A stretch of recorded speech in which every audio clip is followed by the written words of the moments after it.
Hello dear students, MLPS online class में आपका स्वागत है। मैं आपकी हिंदी अध्यापिका।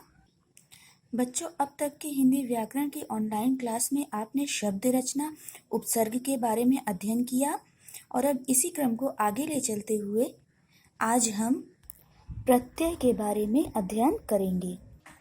प्रत्यय क्या है? जिस प्रकार से उपसर्ग एक शब्दांश है, ठीक उसी प्रकार से प्रत्यय भी एक शब्दांश ही है जो किसी शब्द के बाद में या अंत में लगकर उनके अर्थ में परिवर्तन ला देता है। जिस प्रकार से उपसर्ग किसी शब्द के प्रारंभ में लगकर एक नया शब्द बना देता था, उसी प्रकार से प्रत्यय किसी शब्द के बाद में या अंत में लगकर उसके अर्थ में परिवर्तन कर देता है या फिर एक नए शब्द की रचना कर देता है। तो ये तो हो गई साधारण शब्दों में प्रत्यय की परिभाषा। आइए एक बार आपकी पुस्तक की परिभाषा का भी अध्ययन कर लें। जो शब्दांश शब्दों के अंत में जुड़कर उनके अर्थ में परिवर्तन लाकर नए शब्द का निर्माण करते हैं, वे प्रत्यय कहलाते हैं। आइए इसको एक उदाहरण के माध्यम से समझते हैं। जैसे देखिए, ये चित्र दिया गया है, यह एक लोटा का चित्र है। इसमें देखिए लिखा भी है लोटा। इस लोटा में इया प्रत्यय, ये जो इया लिखा है यह एक प्रत्यय है, शब्दांश है। यह प्रत्यय लोटा शब्द में बाद में जोड़ा गया। तो बाद में जोड़ने से एक नया शब्द इसने धारण कर लिया। क्या हो गया? लुटिया। तो लोटा में बाद में या अंत में इया प्रत्यय जुड़ने से लुटिया शब्द की रचना हुई। इसी प्रकार से देखिए, ये एक डिब्बा का चित्र है।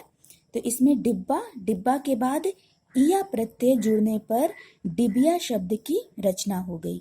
इसमें देखिए बाद में डिबिया, इया, डिब्बा में इया प्रत्यय जब जुड़ा, बाद में प्रत्यय में यही बात ध्यान देने योग्य है कि शब्दों के अंत में प्रत्यय जुड़ता है। सदैव शब्दों के अंत में प्रत्यय जुड़ता है।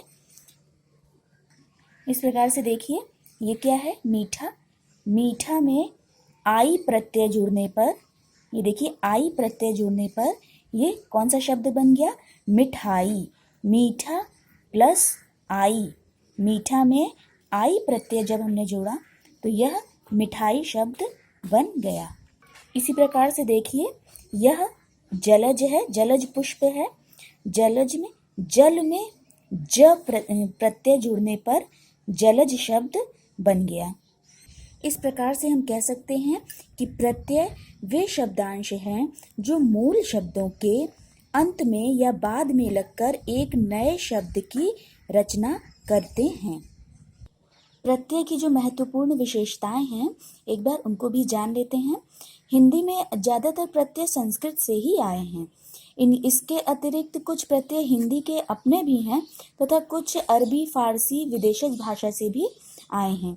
हिंदी में जब कोई प्रत्यय जुड़ता है तो वह जो नए शब्द की रचना होती है वह ज़्यादातर संज्ञा या विशेषण ही होता है। जैसे देखिए, लोटा में जब इया प्रत्यय जुड़ा तो लुटिया शब्द की रचना हुई। यह एक संज्ञा शब्द है। इसी प्रकार से डिब्बा में इया प्रत्यय जुड़ा, डिबिया शब्द की रचना हुई, तो यह भी एक संज्ञा शब्द है। मीठा में आई प्रत्यय जुड़ा तो क्या हो गया? मिठाई। मिठाई क्या है? एक विशेषण शब्द है।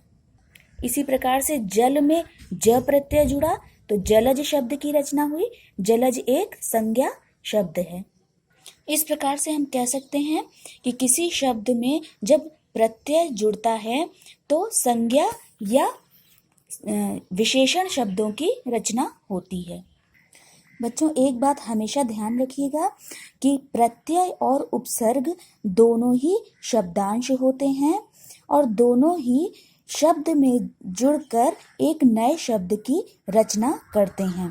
लेकिन इन दोनों में अंतर क्या होता है कि उपसर्ग जो होते हैं वह सदैव मूल शब्द के प्रारंभ या पहले लगते हैं और प्रत्यय जो होते हैं वह मूल शब्द के बाद में या अंत में लगते हैं। इन दोनों में आप कंफ्यूज मत होइएगा। उपसर्ग सदैव शब्दों के प्रारंभ में लगते हैं, प्रत्यय सदैव शब्दों के अंत में जोड़े जाते हैं। तो ये तो हो गई प्रत्यय की परिभाषा की बातें। कल हम प्रत्यय के भेद के बारे में अध्ययन करेंगे। तो बच्चों, आज की हिंदी ऑनलाइन क्लास में इतना ही। कल फिर मिलते हैं एक नए टॉपिक के साथ। तब तक के लिए goodbye, have a nice day.